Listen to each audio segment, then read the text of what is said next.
This is Viva Fry. I'm Dr. Peter McCullough. This is Tom Luongo. This is Chuck Prodnick. This is Alex Kreiner. Hey, this is Brad Wall. This is JP Sears. Hi, this is Frank Peretti. This is Tammy Peterson. This is Danielle Smith. This is James Lindsay. Hey, this is Brett Kissel, and you're listening to the Shaun Newman Podcast. Welcome to the podcast, folks. How's everybody doing today? Happy Wednesday.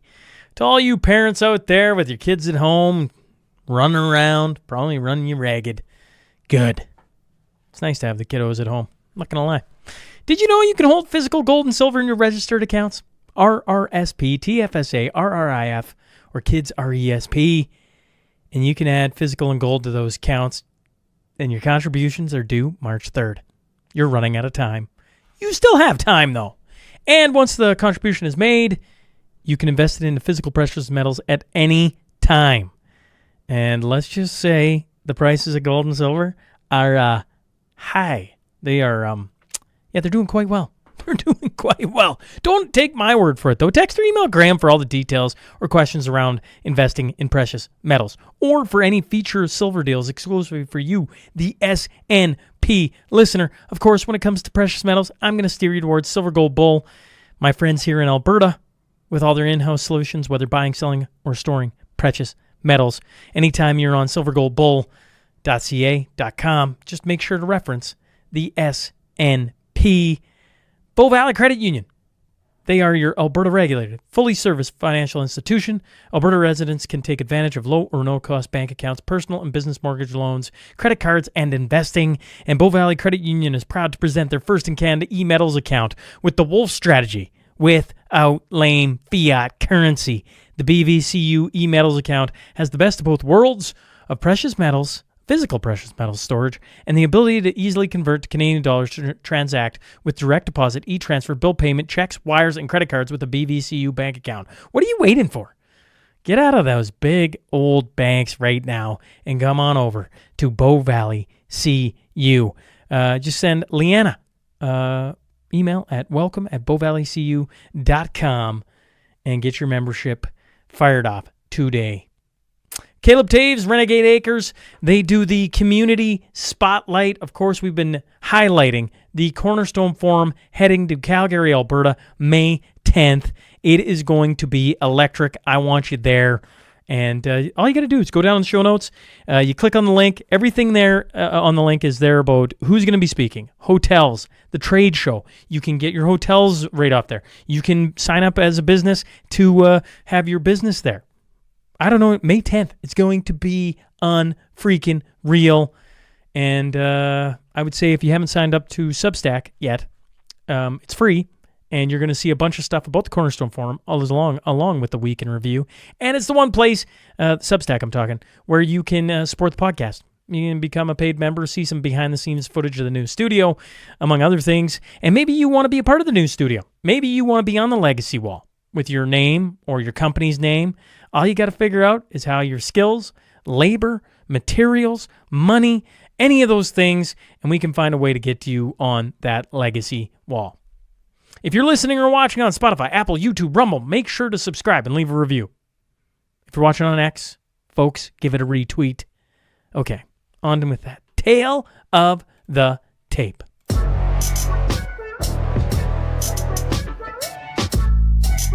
He's the co-host of the CrossPolitik podcast and founder of Pango Media. I'm talking about Gabriel Rench. So buckle up. Here we go.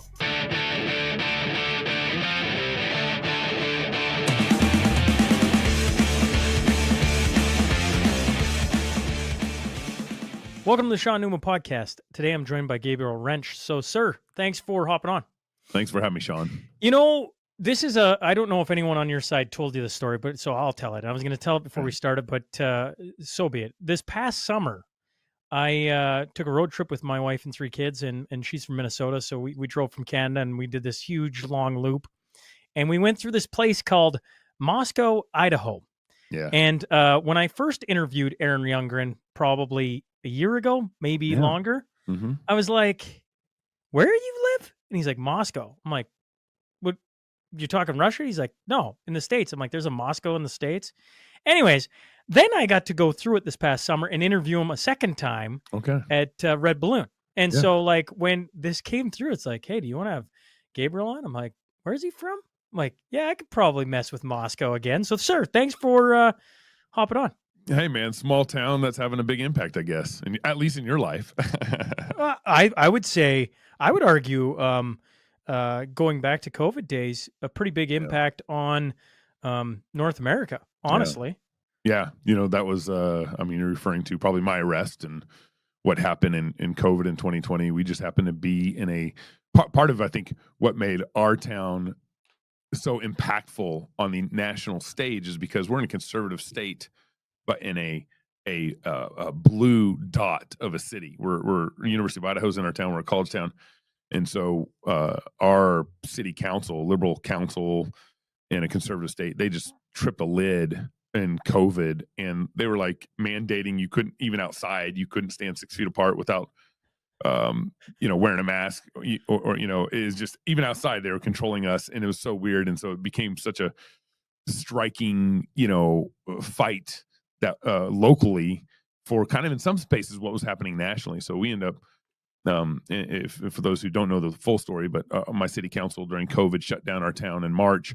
My church protested by going outside and singing psalms, not standing 6 feet apart, is a wild protest. I mean, it's crazy. We'd sing psalms and hymns and not throw any Molotov cocktails, and it was very nerving for our city and our cops and everything. So after about 6 months of protesting, they arrested me. They we were at City Hall parking lot singing psalms, and there's about 200 of us, and I just happened to be one of the people they arrested, along with another couple friends of mine. And when they arrested me, I mean, my friends had cameras around, of course, the whole thing, and it just went viral immediately. Churchgoers getting arrested by the cops, for singing psalms. It's just not a good look for them. And when, and then I think it was 2, 3, 4 days later, Trump got a hold of it and retweeted my arrest, and it just blew up. I mean, we had people all over the nation calling our cop lines, complaining to the cops about arresting me, and so it became a real lightning rod for COVID. And God was kind, and as you know, James Coates and Tim Stevens and others saw my arrest, and they both told me, it encouraged me to kind of do the right thing and stand for the right things. And then that kind of, I think, encouraged others to kind of stand up. And unfortunately, they ended up getting arrested too in Canada for standing up for what's right. But yeah, it was a lightning rod that encouraged other protests to go forward. It's wild. Well, I mean, all of the story is wild. But, I don't know if he said the date. September 2020 is when this is all going down. And here's what's going to blow my mind all over again, probably, hopefully yours as well, is it took until February of 2022 before we start getting out of it. And that was the trucker convoy. Oh my goodness. So we hadn't even got to later. We hadn't even got to the vaccines and I was just literally talking about this. We hadn't got to the vax mandates. We hadn't got to, you're not going to be able to fly or go on a train or any of this federal travel if you didn't have a certain pass, right? We had snitch lines, we weren't allowed to go into restaurants, we weren't allowed to go into kids' hockey games, on and on this went. So when I read your story, again, I'm like, that was September of 2020. Man, we took a long time up here in the cold, barren north to get our stuff together. Well, and my story is similar. I mean, John MacArthur was the first church to really have their fight. I think I was the second Christian church-ish, at least on the national scene, to have our fight. But it's the same story. City council comes up with some sort of power trip where they think they can trump the Constitution. They can take away my First Amendment rights all of a sudden through some sort of cold or flu or whatever you want to call it. And all at the same time, we're going outside, not standing 6 feet apart and not wearing masks, and we're the problem. We're the ones causing the community spread, or we're the and while my mayor is doing outdoor weddings, hosting outdoor weddings, not standing 6 feet apart, not wearing masks. The city council are attending parties, not standing 6 feet apart, not wearing masks, that kind of thing. And so the hypocrisy in my little hometown, you guys obviously felt it with, he's not even your premier anymore, Trudeau. or No, supposedly. well, he Supposedly. the prime minister he's in is between. still Yeah. he's intending to resign, so he's still there He's until in like between things right now. March 4th, roughly. Yeah. So Yeah. he's still there. Yeah, he's in between. He's What's in between. Yeah. mean? And same thing with Prime Minister Trudeau, and of course Gavin Newsom in California going to wineries and so forth. I mean, it's all the same thing, which helpfully shows and demonstrates that it was a power trip, or either some sort of fear tactic or power trip for most people. Excuse me for that cough. Don't worry about yourself. No. We're gonna be just fine on this side. You can't get us through the screen. They might have tried telling us different back in the day, but we know that to be true. You got to tell me a bit more about yourself. Certainly I know the lightning rod moment. Yeah. Of where your name gets. I don't know. If you're thinking protesting in the early days of COVID, it's right in there with a few different ones. Yeah. But who is Gabriel? Like where did you come from? What's your background? Yeah, well, I have a connection with Alberta because I'm from Texas. And, Texas is kind of the Alberta is the Texas of Canada.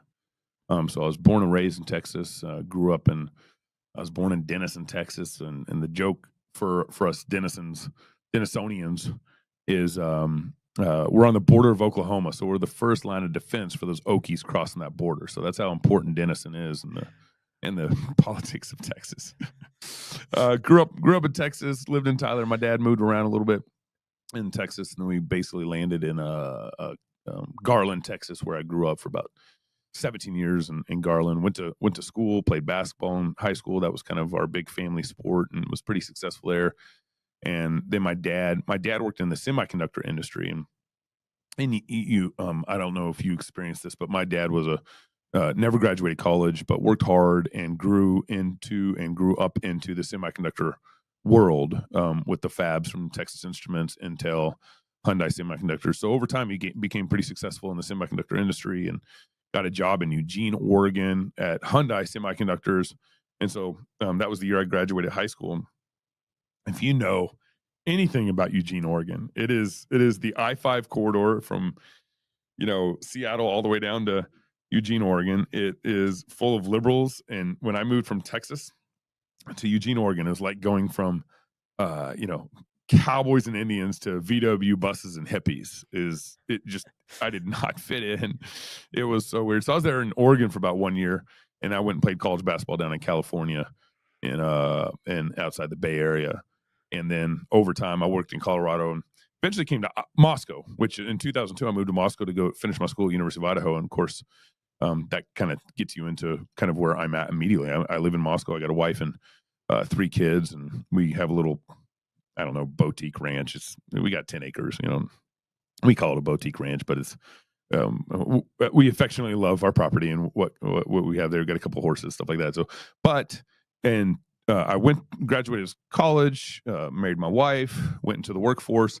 And then in 2016, this will bring you up to speed, I started CrossPolitik. CrossPolitik is a show where we talk about politics, the taboo things you aren't allowed to talk about, politics and religion, politics and faith, politics and Christianity.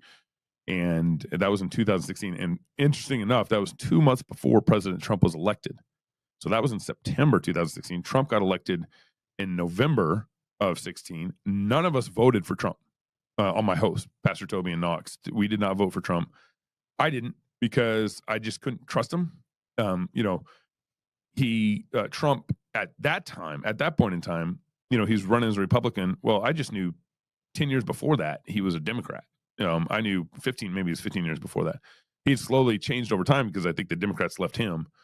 But he was pro-choice, and now he's pro-life. I just couldn't get a handle on him, so I didn't vote for him that time. And then all of a sudden, when we launched our show in September, Trump gets elected, and the left immediately started calling anybody who voted for Trump a racist. It was pretty quick. It was within like months of Trump being elected. And so, well, in America, we have this very sad disconnection between faith and politics. Like, the pastor doesn't talk about politics. The pastor doesn't address politics. The pastor doesn't teach and disciple on politics.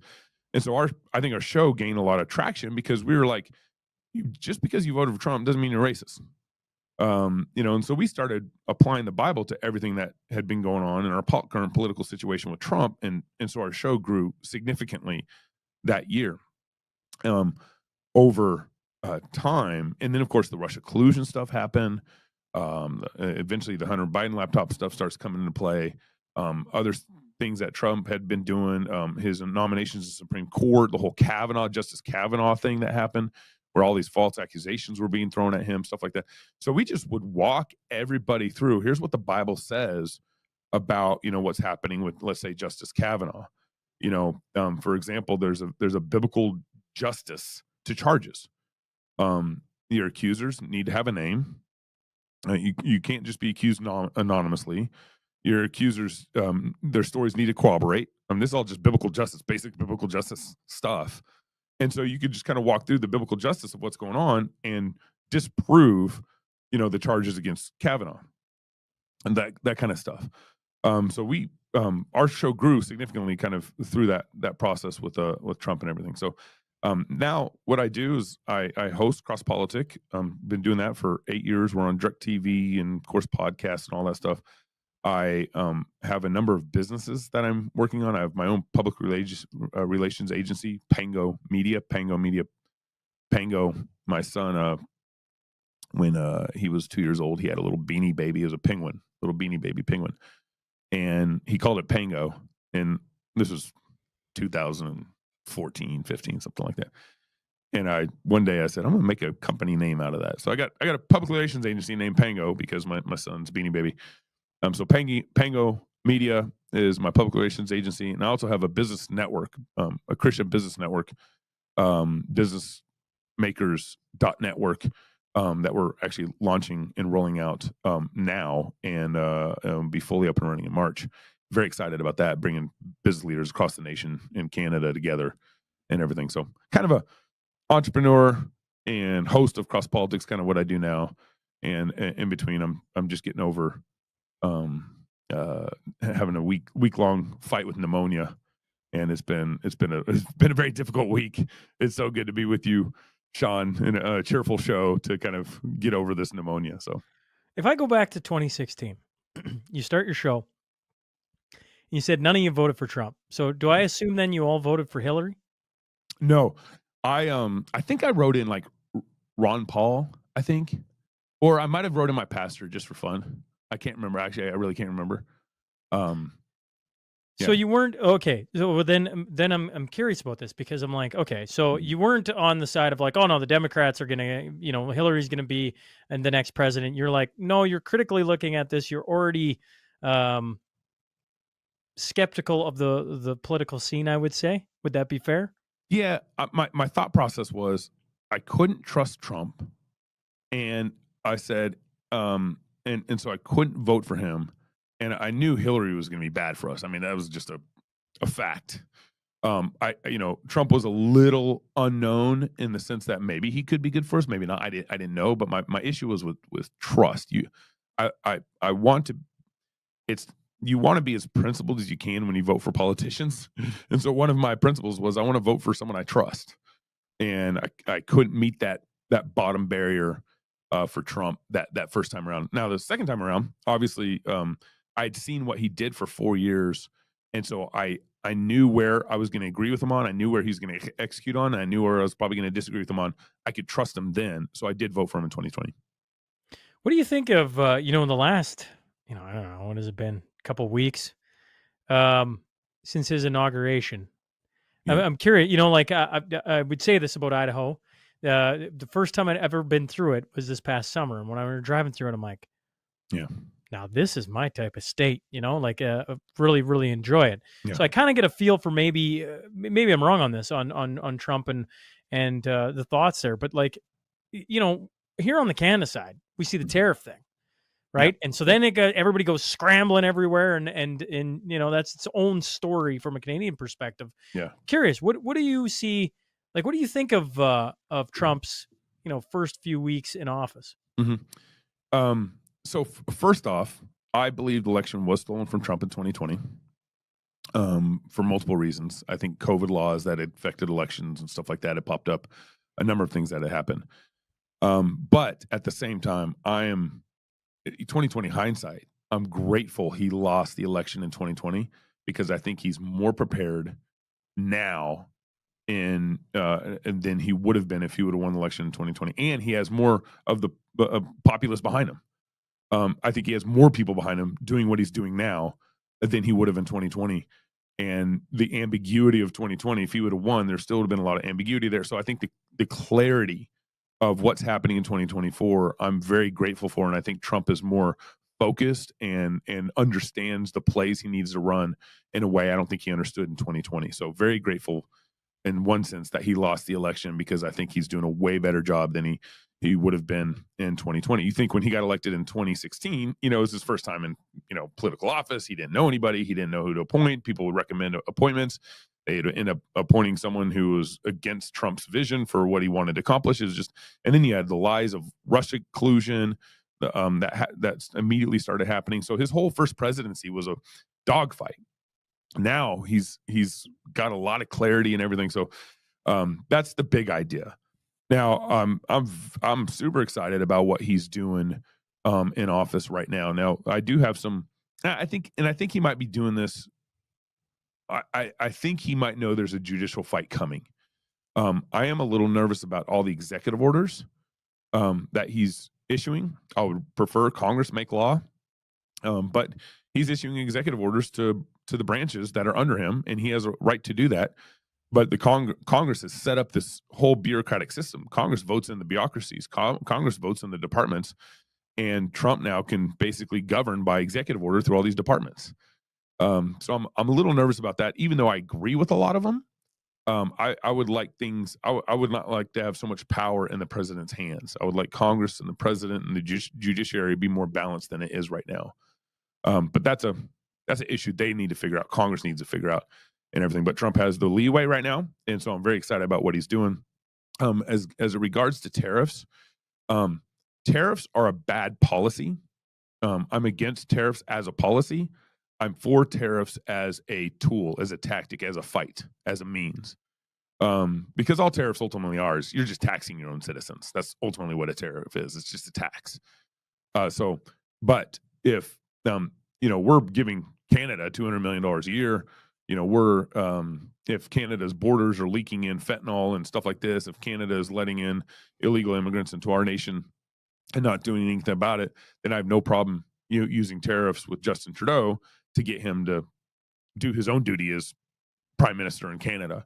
So that'd be my, I guess, short take on the tariffs there for Canada. And I understand the frustration for you guys, but hopefully that also would help you guys make changes with your new prime minister, excuse me.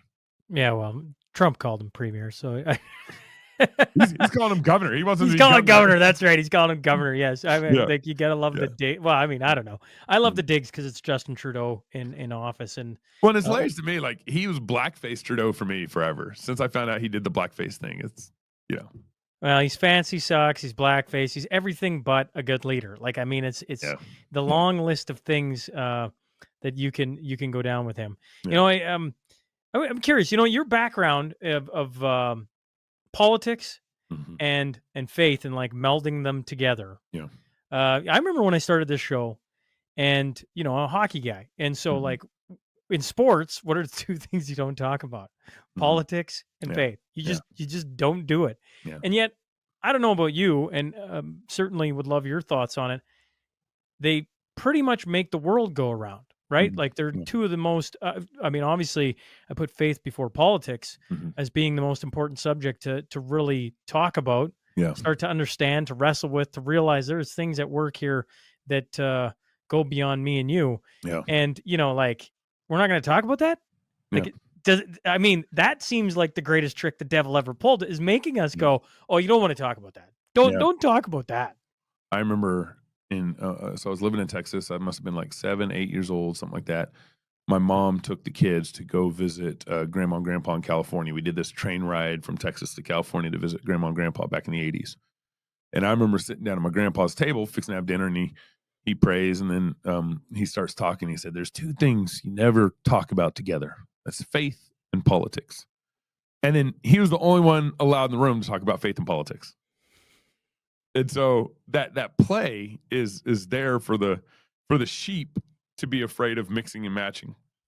The leaders always talk about faith and politics, whether they believe in the God of the Bible or not. They're always mixing politics and religion, all the way down to Planned Parenthood is a religion, and so it's a play to get the sheep to not push for truth and clarity in politics and in life and in laws and in all that stuff. I agree with you. Our relationship with God is the most important thing that needs to be discussed, and that needs to be sorted through. It's the foundation of truth. You basically let me put it this way. Every human being that is born, we all have two commonalities to us. Everyone has these two things. We all sin and we all die.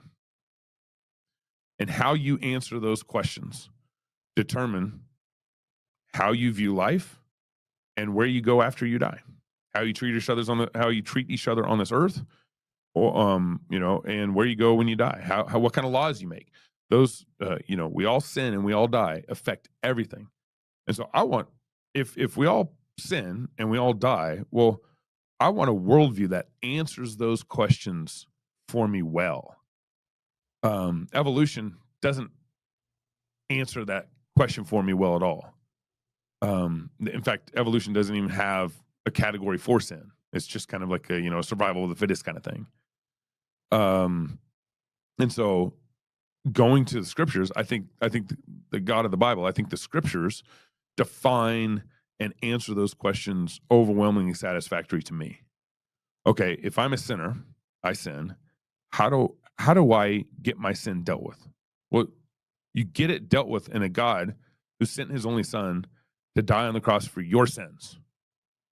Okay, that's my sins were dealt with in Christ when he died and rose again from the dead, and he saved me from my sins. Well, what happens when I die? Well, if you're in Christ, you go be with eternally with God forever.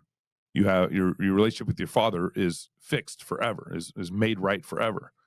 And so that's the foundation I want to be. I want to have that figured out pretty well, right? And then as it relates to politics, I mean, the thing with politics is, Shaun, I don't know how many kids do you have, or do you have any kids? Three. Yep, three. I got 3 kids also. What happens in your house makes its way out into the streets. Eventually your kids leave. Eventually your kids get their own jobs. Eventually your kids have their own family. Eventually your kids, so on and so forth. Well, if you have, if dad leaves the house, or if mom and dad have a bad relationship, or if mom and dad can create a great, long-lasting, healthy family for generations, or they could create a family that is detrimental to society. So politics, my point there is politics begins in the family. And so we got to be talking about these things, because what happens in my neighbor's house is going to come out in the streets. Politics is kind of the, it's the outworking of community, and then the structures and around that. And so I want to answer and sort through the religious issue first, because that has immense impact on how I talk about politics, because everything is related. God created this world, and there's nothing really disconnected. There's this Abraham Kuyper, this old Dutch pastor, said, "There's not one square inch that's not Christ. Everything on this earth, there's not one square inch that's not Christ." And so everything is connected. And so we want to be able to, I think that, part of what you want to accomplish on the show is like, I want to be able to discuss everything and not have my hands tied behind my back. And that kind of dialogue is so important for, I think, this last, man, we've been suspended from YouTube multiple times since 2020. I'm sure you probably fought that battle a little bit. I've been scorched earth on there a couple times, so it's a fun place to be. Yeah. So there's those who fear, those who want to silence, those are usually the ones that are running from truth. and the truth is either sets you free or condemns you. That's the facts. Truth either sets you free or condemns you. That's in trial and court of law, and everything. And so I think ultimately what we're dealing with is we're scared of what the truth means to us right now and where we're at. And that you saw that during COVID, of course, Trump election, all this stuff. I think we're seeing light and darkness in a clearer light than we have ever had before. Well, I want to throw something at you. How Please. long have you been a believer? So my dad and mom were Christians when I was born. Okay. And so I've always known, there's never a time where I didn't not know I didn't love Jesus. So I just I grew up in the Kool-Aid. Okay, fair enough. I grew up going to church, but one of the interesting things about this podcast, particular, is I didn't start out to talk about faith, and I certainly wasn't going to church, and I certainly didn't believe in Jesus, and I certainly didn't believe in a lot of things. I grew up in going to church and reading the Bible and etc., but I ran from them as hard as I could. Okay. And one of the things I'm curious to throw you is, like, if you set out to find out how the world works, what is truth? I'm not saying you find it on day one. But if you followed this podcast for long enough, which now, in fairness, we're closing in on 800 episodes, folks. So, I mean, It's taken some time. It has not been a race. It has been a very winding adventure, a journey. And yet it found me and slapped me upside the head. And part of that was COVID. Like I look at COVID and was it a horrific time? Oh, certainly.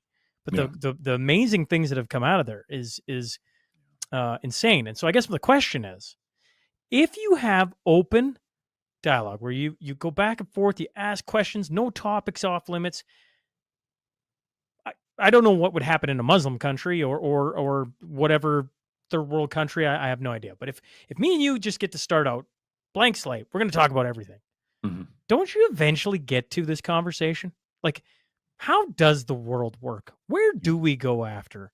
Some of I don't know, you dig a hole and eventually you hit the rock. Like, you're just like, I can't go past this. And then you wrestle with that and you pull on it. Like, I don't know, maybe your thoughts. Man, a couple thoughts there. One is we're created, and when you're created beings, you have an artist that created you. You have the picture on the wall, the artist that drew that picture, because the how that artist thinks, how you've seen other paintings from him, that kind of thing. And so as created beings, you're constantly, we're created with a desire to know truth. And so even if you didn't grow up Christian, everyone wants to know their creator. And some people fight against that. But I've, had conversations with people from all over the world, and almost every, if you sit down with someone for 30 minutes to an hour, you're almost always going to get to some sort of question around the bigger question, the more in-depth conversations. So I think that's part of evidence that you're created by someone, and you're created by, who I'm arguing, you're created by God. And so the other thing is, in Psalm 19, it says the heavens declare the glory of God, the earth, his firmament, the stars speak about God. So just looking at God's creation, there's a declaration that's happening every time you look at the sun set, every time you look at the stars in the sky. It's declaring God, just like that painting on the walls declaring that it's artist. And so there's kind of this inescapable reality of that we are created by God. And so I think that's why I think that it's like this inerrant desire, this inerrant feeling, this inerrant instinct that happens. Does that make sense? It does. And yet I think of Canada. I can't speak to the United States. You guys have a different culture than up here, right? We're told we have no identity. We've become secular. You know, we're very welcoming of all cultures and a whole bunch of different things. And somewhere it just slowly eroded out, and slowly we don't talk about it. And if you don't talk about it, it's kind of like wrestling with something that's all around you, but you didn't realize it. And then one day you just like, we're going to talk about this. Why aren't we talking about this? And for me, the thing is, you know, one of the things I heard on my side was, well, they'll damn you crazy. And I started laughing. I'm like, man, they already think I'm crazy for talking about COVID. Let's roll into Let's this. talk about religion. Let's talk about it. Right. Like, you know, Yeah. so I become one of those guys. I'm like, I was already one of those guys. If this is what turns you off, then you were already turned off a while back. But as soon as you close off your brain to hear any conversation, I worry that you won't be able to find what I've found. Now, on the flip side, if you're open to any conversation, then you have to wrestle with things. And once you start wrestling with things, you know, the story of Jesus and the Bible and on and on and on. It's just like, now there's a wrestling match that's gonna, you know, that's got a lot to it. Yeah, two things there. One is I've come to the conclusion that we have a pretty significant slave mentality here in the U.S., and I'm sure you could probably say that about Canada too. And rich slaves are the worst slaves. We're a very rich nation, but we're so comfortable in our slave mentality that we like our 2 cars, our TVs, our houses, you know, our Uber Eats, it's like we're given so much, and yet over time we've become to think more and more like slaves, where the government tells us to stand 6 feet apart. Okay. The government tells us to wear a mask. Okay. You know, like the slave mentality is so deep, but we're rich slaves. So it's like, okay. And that is, that's but I think that's what COVID did, is that it actually woke up a lot of the slaves and said, this ain't right. Like the slave mentality cracked in COVID, and praise God for it. And so I want, I want the gospel of Jesus to overwhelm everybody. I want you to be forgiven of your sins. You know, I want you to have a right relationship with your Creator and your wife and your kids. And I want your kids to grow up to love Jesus. You know, it's like all that is part of what we're trying to crack. Like you got woken up in 2020. The slave mentality cracked, like it did tons of people in, which praise God. And so I think, I'm just hoping that, this slave mentality that's in Americans here, that it starts to crack even more, because I mean, now you're looking at Trump just undoing all these budgets, with USAID and all this money that's been going all over the place. You know, apparently we bought like $50 million in condoms or something. And the leftists, this is where the slave mentality is really thick. The leftists are saying, stay away from our budgets. And we're like, stop spending $50 million on condoms. Like, they won't even address like $2 million to Guatemala for sex surgeries. You know, that all our money through USAID is going out to all these crazy expenditures. And the Democrats are like, you're being the dictator. You know, Trump, stay away from our money. It's like, why don't you address the budget problem? That's the slave mentality, and it needs to crack and needs to open up. But what you're asking for, if you're saying, I want to not be a slave anymore, what you're asking for is a true freedom that really hurts. This is what makes so remember Israel and Egypt. Israel, and it was in Egypt for 400 years, and then God delivered them out of Egypt. And then 3 days into the wilderness, Egypt started complaining again, saying, God, if we were in Egypt, we'd have good food and warm fire and water. And so Israel was free after 400 years, and then 3 days into the wilderness, they were complaining to God that they didn't have any water. Not to mention God's right there. Yeah, exactly. That's a part of that story. I'm like, doesn't make. It's like, but that's the slave mentality. It's like, if you actually get true freedom, you will start complaining, because it means you got to go find your food. You got to find your own water. Like, you got to find your own, another example, a good example of this is public school, public education. I'm absolutely against public education. It's done far more harm than good in our society. But if we undid the government mechanism of taking money from all of us and then channeling it to their public schools, and then now there's no public education, and you got to figure out how to educate your own kids, that's where the complaining starts. That's what it means to be free. It's like, no, you pay for your own education. You figure out your own education. You start your own school, whatever. That's a good example of what I'm talking about, where all of a sudden you're going to get all these, even Christians are going to be like, no, how would I educate my kids? Oh man, people, yes. Well, I mean, you think about it. It's the system's been set up so that your kids go away for, they hit a certain age and they go away for, what is 8 hours a day, Yeah, roughly. Yeah. Mm-hmm. So, like some people relish the day when that happens.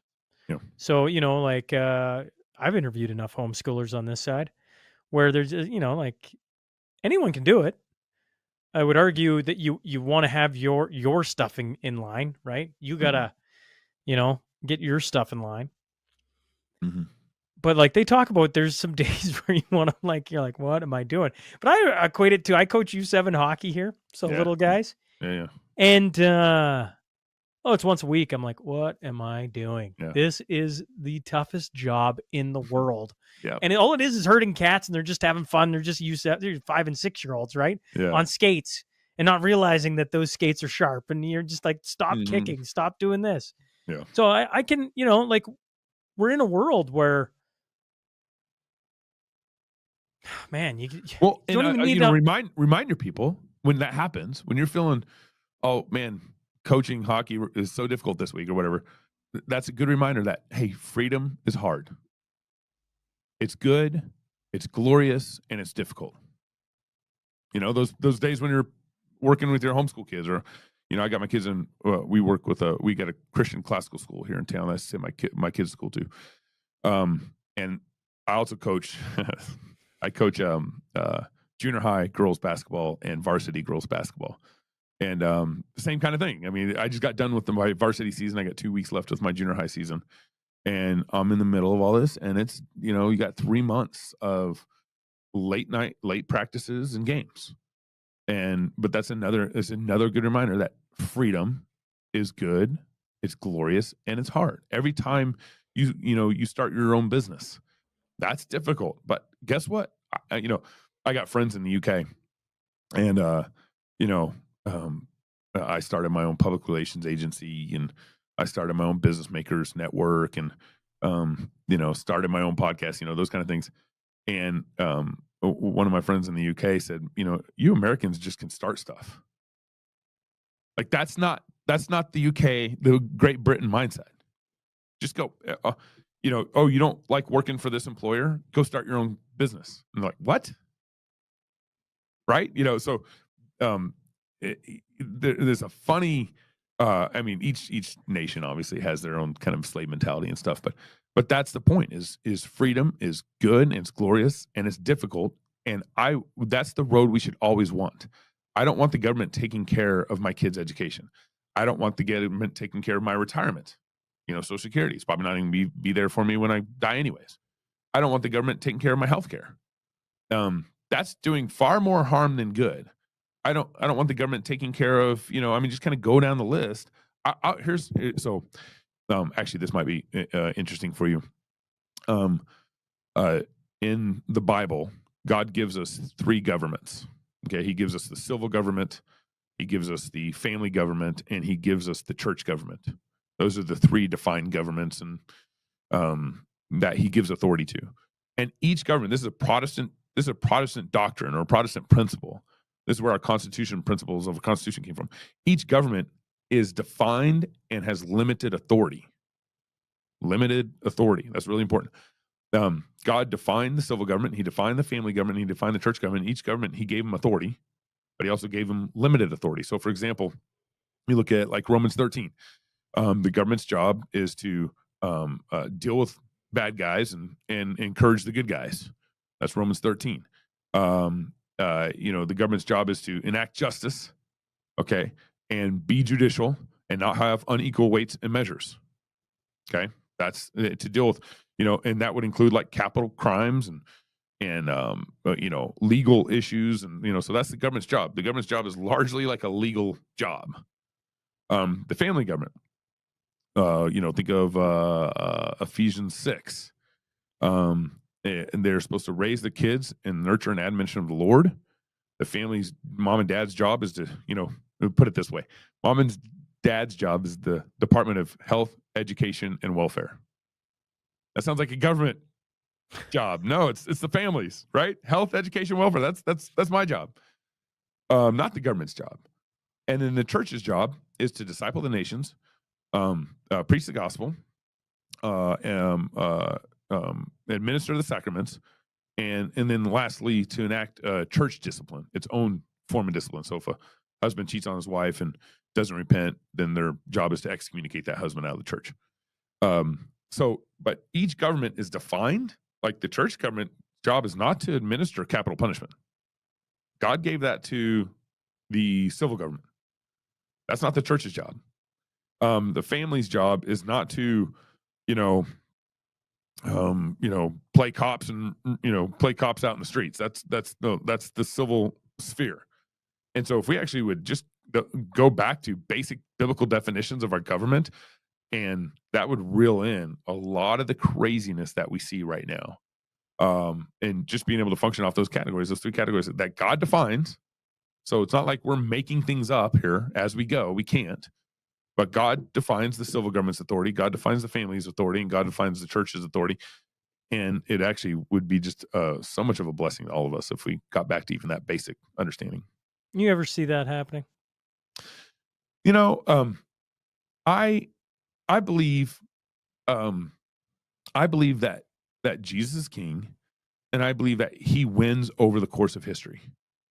So if you think of it this way, I don't know if you're familiar with like terms of like post-mill theology or pre-mill theology, stuff like that. But let me illustrate it this way. When Jesus died and rose again, it said there was about 500 witnesses to see him ascend into heaven in Acts chapter 1 and 1 Corinthians chapter 15.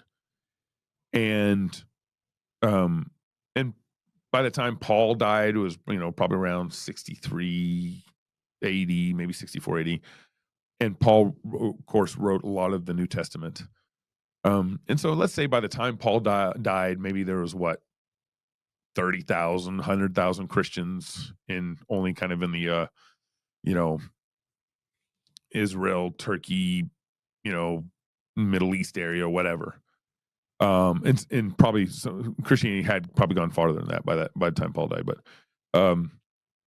if Paul would somehow miraculously come back to earth right now, there's about 2 billion confessing Christians on this earth now. So when Paul dies, maybe there's 50,000 Christians by the time he dies, and now there's 2 billion, and then there's a church on, a church in every city, at least one faithful church in every city, likely. Paul would have been like, "Oh my goodness, look at what the gospel's done." And I think, Jesus talks about how the church or how the gospel is going to go out like a mustard seed, and the kingdom of heaven is like a mustard seed, and it starts off really small, and then it gets bigger and bigger. And I think that's what's happening over the course of history, that the truth of the gospel is going to draw people to him. And at the end of time, whenever that is, 10,000 years down the road, there'll be more Christians on this earth than non-Christians. In fact, the probably non-Christians that are left are having to fake it. But that's because the gospel is true, and the gospel frees people from their sins, and the gospel reminds people of their purpose in life. And the power of the gospel is in the fact, in the reality, in the historical reality that Jesus died on the cross and rose again for the sins of this world. And so that reality is so powerful, it's changing all of history. And sometimes we get discouraged because history, if you look at history, it's kind of a series of like ups and downs. Like, okay, all right, things look real good and then down, real good, down. COVID was definitely a downer point for sure for a lot of us. But over the long haul, from when Jesus died and rose again till now where we're at, the gospel has had more impact on this world than ever before, and it's only going to grow. Does that make sense? It does. When I look back at COVID, you say it was a down, but I actually, the longer I think about it, it's like, what a time to have been alive, or to be alive, Yeah, I guess. yeah. I shouldn't say been alive, to be alive. Certainly, without COVID, I'm not sitting here talking to you. Like I just, yeah. so it's like, it's wonderful. I heard this old preacher talk about the worst day in humankind was the day that Jesus was nailed to the cross. Mm-hmm. And the best day in humankind was the day that Jesus was nailed to the cross, roughly, That's right. because of everything we've been talking about. That's right. Right? It's this whole thing of, that was a beautiful way to put it. I always hear the Chinese farmer proverb of maybe, right? Mm-hmm. Maybe. Mm-hmm. And I'm like, yeah, you look at COVID, you look at anything that's to come, no matter how dark it gets, you actually don't know what it's preparing you for in the days ahead. That's, because we serve a God who works all things to our good for those who love him. Job said, shall I take not the only the good from God and not the bad? God, because he's the ultimate storyteller, takes the things where we think it's the worst thing that could possibly happen in this moment in time and turns it into something far more glorious in our lives than we could ever would have imagined before. And that's because, so here's the problem with unbelievers is bad stuff happens to everybody. But do you serve a God who takes that bad and turns it into good for you? Or just bad things just happen to you and life sucks? There's just bad things, shit happens. Being a Christian, finding out, COVID was horrible for us. I mean, they shut down our town. We lost something like 3,000 jobs in like 3 months in our small county. We got a county of like 50,000 people, 3,000 jobs. That's a lot. It was horrible. My buddy owned a restaurant in downtown, had to fight like hell to keep that thing alive. It was horrible, but we all, I know all my Christian friends have seen God's goodness through all that tragedy. And now, to my point about President Trump, I think we're seeing God's goodness politically because of what happened in 2020. And so God gives purpose even in the tragedy. So if you don't believe in God, there is no purpose in the tragedy. It just sucks. We're a rock hurtling through the galaxy, and there is nothing to it. That's right. Appreciated you hopping on today. I probably go on and on with you. I got, I've been enjoying the chat. Another guy from Moscow. What a small world, Any final thoughts? Where can people, you mentioned you have a couple new projects on the go, or just social media, your show. Where can people find you, Gabriel? Yeah. Thank you, Shaun. My show's CrossPolitik. You can go to CrossPolitik.com to kind of follow all the ways to watch it: YouTube, Rumble, DirecTV, all that stuff. Pango Media is my PR agency, pangomedia.com. My business network is businessmakers.network. And then I got a bunch of little projects. I got some tech projects going on too. But you can basically follow me on Twitter. It's probably the best. I usually touch on something here and there over time on that. And that's X. Don't dead name Twitter or X. That's at GM Rench, G Gabriel Michael Rench, RENCAH, GM Rench on Twitter and everything. So thanks so much, Shaun, for getting me out of the week that I was in. Well, hey, we try on this side. Gabriel, thanks for doing this. And, hopefully it isn't the last time. Who knows the next time I'm going through Moscow, Idaho. I certainly enjoyed the first time. The next time, maybe I'll get you and Aaron on at the same time. That'd be a lot of fun. Either way, thanks for doing this.